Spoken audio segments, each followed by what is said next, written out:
Western Islands. A place of peace and tranquility. With dramatic coastlines to explore. Oh wow. It's a place with its own unique cultures and traditions.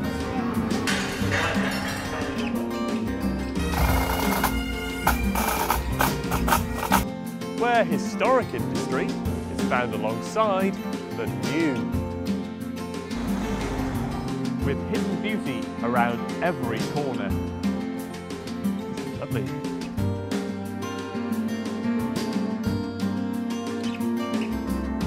These are the islands of the Hebrides.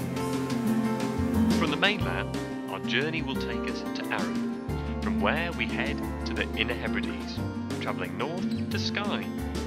From here, we cross to Lewis at the northern tip of the Outer Hebrides and travel south to our end point on the Isle of Barra, a trip covering more than 1,000 miles. In the second leg of our journey, we continue through Islay, travelling from Bowmore on the west coast, then onward to Kilchoman, before heading northeast to Port Askaig. Along the route, we discover how folklore and tradition has influenced local architecture. And I get to witness firsthand how age-old methods of whisky production are still used today. Spraying it through the air. On both large and smaller scales. The tiny distillery, we mash 7.2 tonnes of barley a week.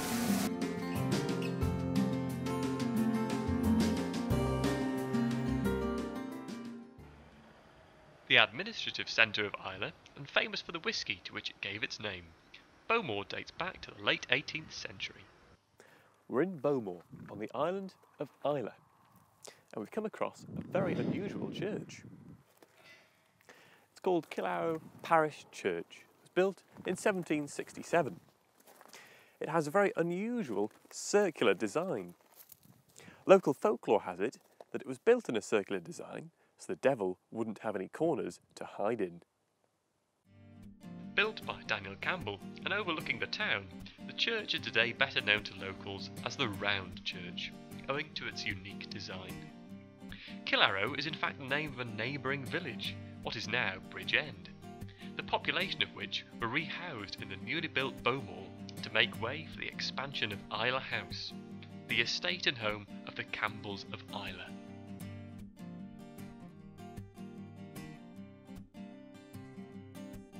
The island of Islay is also famous for its whisky, and is one of 5 whisky distilling localities and regions in Scotland whose identity is protected by law. Bowmore is home to one of the 8 distilleries on the island. We're here at the Bowmore Distillery.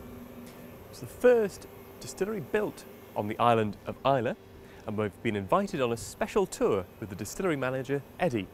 So let's go and meet him. Founded in 1779 and located on the shores of Loch Indel, a sea loch open to the Atlantic, the distillery is one of only 6 in Scotland that still malts its own barley. Eddie McCaffrey, the distillery manager at Bowmore, has worked here for over 40 years, originally working in the warehouses. Although the distillery is not currently producing product, a period known as the silent season to allow for maintenance, he's kindly agreed to guide us through the stages of whisky making here at Bowmore. In the malt barn, the barley is soaked for 24 hours in steep tanks in 3 separate 8-hour wettings. Then we will take it using this chariot style barrels that you see here. Oh yeah, wow. These barrels will go underneath the base of the steep tank, Oh yes, yep. and the operators will open it up, and the wet barley Oh goodness. drops into the barrel. We will spread it using these barrels. We lay it out on the floors here. Yeah. And we will lay it out as deep about between 6 and 9 inches. Wow. To lay it on the floor. But this is the traditional tool that you would use to turn it. And we turn it over by hand. Turning it over, spraying it through the air.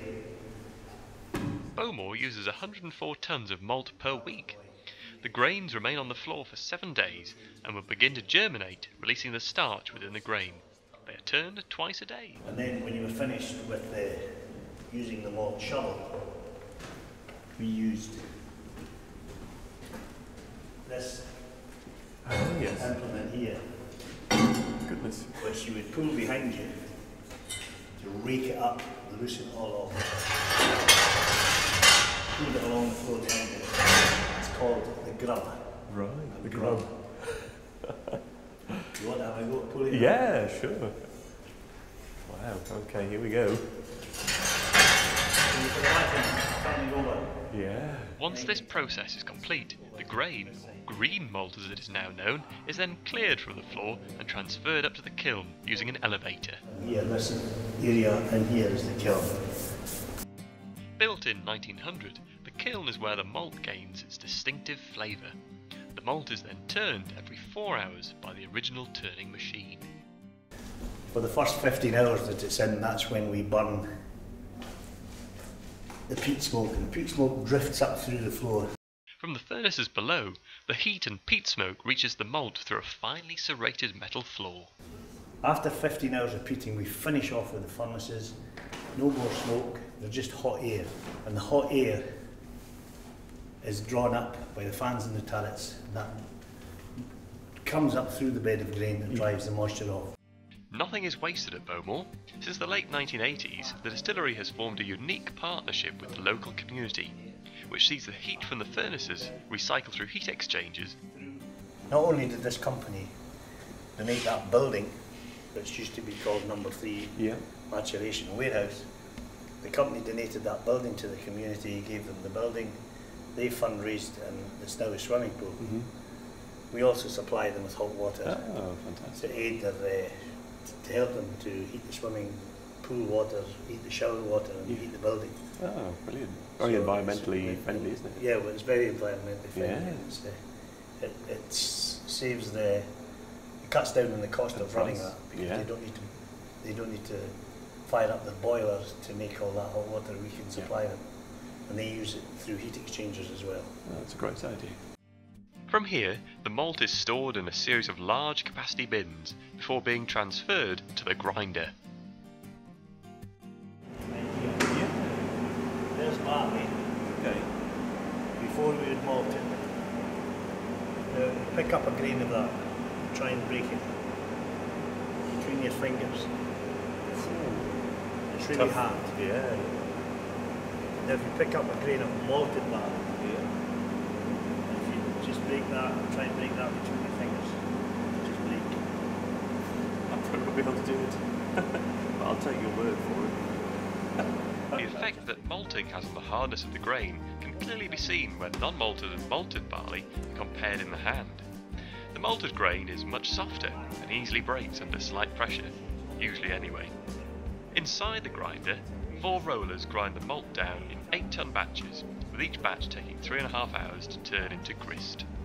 Now you'll see that the way we set our grinder up, the consistency of our grist, you'll see the husk or the shell of the grain. 20% of that is the husk or the shell of the grain. 70% of it is the grits or the middles. You see all the starch granules. Yeah. And there's 10% flour in it as well. This is the mash house. You've got a mash tun, and it's not made of wood, by the way, it's just camouflage ventilation. Okay. Oh, that's all me. It's actually a stainless steel vessel, because what we've got 8 tons of grist right above the mash tun. That tube there you see going in there is the mashing machine. And we've got something which you won't see in any other distillery in Scotland. These old heating tanks are almost 100 years old. They've been in that situation. The reason that they're made of copper, the only difference I've seen to them, we actually put lids on them and flues, but they were originally fired with coal. The old furnaces are still sitting underneath, and they were coal fired to heat the water. They're our hot water tanks. This water is then used to mash the grist over an 8-hour period, reactivating the enzymes in the barley, which turns the starch into sugar. This heavily sugared water, called wad, is then pumped into the washback, where yeast is added and the mixture then fermented for 48 to 50 hours, resulting in a liquid with a 7% alcohol content.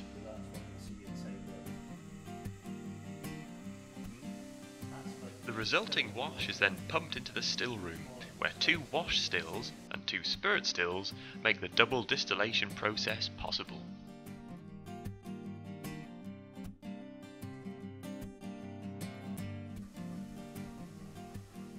The last stage before entering the cask, the spirit now reaches the spirit safe, where 65,000 litres of new-made spirit is separated every week. The final stop on the tour is the 234-year-old Maturation warehouse, which sits almost below sea level, providing the perfect cold, damp conditions for maturation. This is the oldest maturation warehouse in the Scotch whisky industry. Wow. The type of cask chosen depends on which additional aromas and colour the whisky is to have. You know, like dancing jam and that smells, these beautiful fruity smells, dry fruity smells that come from the sherry casks. From the European oak gives it the lovely rich colour as well. Yes. That's what the new make spirit looks like. Ah, okay. Yeah. So unless we've got that in the bottle, you could keep that for 100 years and that's the colour it would be. Wow. Because it's the cask that colours the whisky. Yes. Yes. No distillery tour can be complete, however, without tasting the result of the process. That'll be 69% alcohol. Try a taste of that. Wow. Oh, that's nice. Strong as well. Oh, brilliant. Finish that off. You hold it there. It's making me cough. Blimey. It's quite That's strong not it. It's very strong. alcohol. Wow. So that is new make. Yeah. So that will become that in 15 years' time. And that's just from the getting the Yeah. colour off the. You know, this is an this is a good example of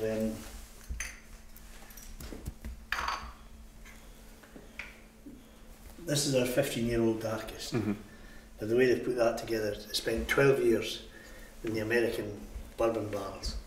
Then they remove it from the American barrels and finish it off for 3 years in an Oloroso sherry cask, and this is the result. Okay. That's 15-year-old darkest. It's a 3-year sherry finish, and that is the difference from the new make. Oh yeah, that's lovely. That Matured one. for 15 years. Mm. A wonderful mixture of the tropical fruity Yeah, flavours that you that's get from bourbon, fantastic. and the lovely dry fruit cake flavours of the. Yeah. Oh, I like that one. That's really nice. Gives you a lovely warm feeling as well, doesn't it? Oh, great. That really heats you up. Good. Thank you. So that's what we do. That's great. Well, it's been fascinating learning about it and extremely knowledgeable about it all, so thank you very much for You're taking very us round. You're very It's been a welcome. pleasure meeting you. Whilst Bowmore is the most established of the many distilleries on Islay, I wanted to see whether there was still space for new distilleries to emerge. We travelled to the small farm-based distillery at Kilhoman, the first new distillery to be built on the island for 125 years. So we're looking for Kilchoman Whisky Distillery. It's in quite an isolated area from what we could see on the map, and it should be somewhere around here. In fact, I think this might be it here on the right. Established in 2005, Kilhoman Distillery is one of the smallest distilleries in Scotland. Unlike many other island distilleries, all stages of the process are completed on site, from the growing of the barley to floor malting through to bottling. So we've arrived, and I think this looks like our man that we're interested in. Hi, John, is that right? Yeah, that's me. Hi, John. Yeah, Nice how to are meet you. Thank you very much. Thank you for having us here today. No problem. We're looking forward to it very we'll much. Just have a look round, and we can tell you what you want to do with Kilhoman, I'm sure. Great. Thank you very much. The earliest John McLennan is the general manager here at Kilhoman. Okay.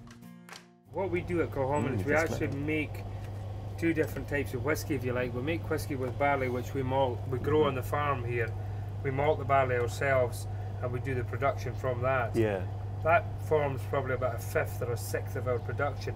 The rest of the time we use barley, which we buy from the maltings at Port Askaig. Okay. And that's malted to our specification. Yeah. When that barley is completely dry, we bring the moisture right back down to around about 5%. That'll go into storage, and that barley will be used in probably 5 or 6 weeks' time, because we do such a small floor malt in here. It's only 2 tons a week. Yeah. It takes a few weeks to get enough barley to do 1 week's production. Yes. Although the overall production process is the same here as at other distilleries, it's the scale of that production which is very different to that which we saw in the more established Bowmore distillery. We do 6 mashes a week here at Kilhoman. It's a tiny distillery. We mash 7.2 tons of barley a week. You compare that with somewhere like Hebrides, which probably mashes around about 700 tons a week. Right. So you can see where we are. Yeah, you know. yeah. So 7.2 tons a week. But all the whiskey that we make here is sold as Kilhoman. We don't sell whiskey to anyone else for blending or anything like that. Everything we make is sold with our own label on it. The next stage, of course, is the washback. It's really fizzy here. This is fermenting quite hard at the moment. Still here, because space is such a constraint, we tend to go for stainless steel. Plus they can be put in here in one piece. These have been lowered in through the roof in one piece. Wooden ones tend to be built on site and take quite a bit more space. Because Kilhoman's built on a farm site, you can see here the combination of the old and the new. This old building here, which on the other side is the still house, that was one of the original farm buildings. This piece here has been built in to join in with that. So really it's a combination of new and old. The equipment in here is new. The stills, the washback, the mash tun, the condensers next door are new, but a lot of the other bits and pieces are second hand. So what's happened here is they've made up a distillery with a combination of new and old. And it's working very well. Although a smaller operation, the process of double distillation is still the same here as in other distilleries. So, in effect, what happens here is you have low wine from this still in the tank, you have 4 shots, the first part, in the tank, the middle cut goes off to be filled into casks, and the last part, the peaks, is also in the tank. So for filling this still next time round, you have a combination of these 3 different parts, and that gets distilled again. To signify just how successful smaller operations can be, John tells us that Kilchoman now exports its whisky to over 30 countries, from Canada to New Zealand, something which also helps to promote these islands on a global scale. Do you think the fact that it is a farm distillery and it's sort of going back to like that traditional roots helps as well? It's raised a huge amount of interest for the public. I mean, people like the idea of a product being made entirely in one place.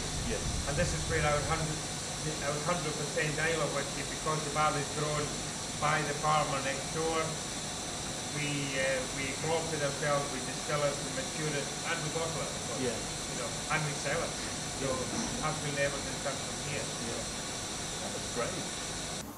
To demonstrate this all-on-one-site approach, we're then shown the bottling area. So what we have here is, this is our own bespoke bottle. The Islay Farm Distillery on it. It'll have a little metal key put on here. So a single cask at Kilhoman will be denoted by red colouring. So the top will be red, the coin will be red, the labelling will also be red when that's done. There are around 500 casks of whisky currently stored on site, in a mixture of bourbon and sherry barrels, with over 4,000 more stored off-site. We filled various types of casks over the years. You can see the original one here from December the 14th, 2005. That's the first cask ever filled at Kilhoman. John tells us that a new, larger warehouse is currently being built, something which demonstrates the growing success of this small distillery. Our mainstay whisky here, which is Marker Bay. As John takes us round the different whiskies that are produced here, it's clear that one advantage a smaller distillery has over its larger competitors is the ability to meet smaller orders. From from a single cask upwards, something which simply wouldn't be considered profitable to larger distilleries. Bottles can also be personalised here, making them ideal for the gift market. But it's Kilchoman's emerging journey which adds value to collectors, with the appeal of being able to follow a small distillery's history from day one of production. Do you think, is that an aspiration to become bigger, or do you think you'll always keep it small scale of farm? The distillery won't become any bigger, really, No. I don't think. We will increase production very slightly, and we've already increased production in the last few years, and that's mainly been through efficiency. So we've become more efficient, we're becoming better at what we're doing. There are no plans at the moment to go to 24-hour working or anything like that. I mean, this is a distillery where people have a life. I mean, we go home at night and come back the next day. You know, there's nobody here in the middle of the night. And hopefully that's the way things will stay. But we do hope to get production up. Last year, we did our all-time record was 125,000 litres for the year. Now, that's a lot of booze. That's a lot of whiskey. But when you consider that Kalila, one of our neighbours up the road, makes 6.7 million. You know, you can see where we are in the business. It's a tricky balancing act to try to, well, to sell enough whiskey to service the business and keep the business improving, and also keep back enough stock so that in future years we'll have stock to keep the quality up and keep the whiskey moving along. But if this farm-based distillery is to maintain its success, it will need to master that balancing act, something which, from what I've seen, heard and indeed tasted today, is starting to do so already. And just bear in mind that these are quite young whiskies, but they are very drinkable, you know. This first one, that one you tasted, I mean, that's actually bottled at 50% alcohol. Okay. And it's easy to drink. Yeah, that's fine. Yeah. That's lovely then. Yeah, and the other one, the Macher Bay here, this one is bottled at 46, which is our standard, if you like. We've done the 100% at 50% alcohol. It's just a little bit of a curiosity, you know. It's a slightly unusual strength, and it does appeal to people. But the Macher Bay is 46. That's lovely as well. Yeah. Oh, they're really, really tasty. It's good. It's good stuff. Very good. Very nice. It's difficult to find any negatives at Kilhoman, and with the continued dedication of the team here, it is sure to grow in popularity. Just hopefully not too fast for it to cope with. From here, we travel on to Port Askaig to catch the small ferry which will take us to the next destination in our journey, the Isle of Jura. In the next episode, we continue our journey through the Inner Hebrides. We explore the religious and natural heritage of these islands.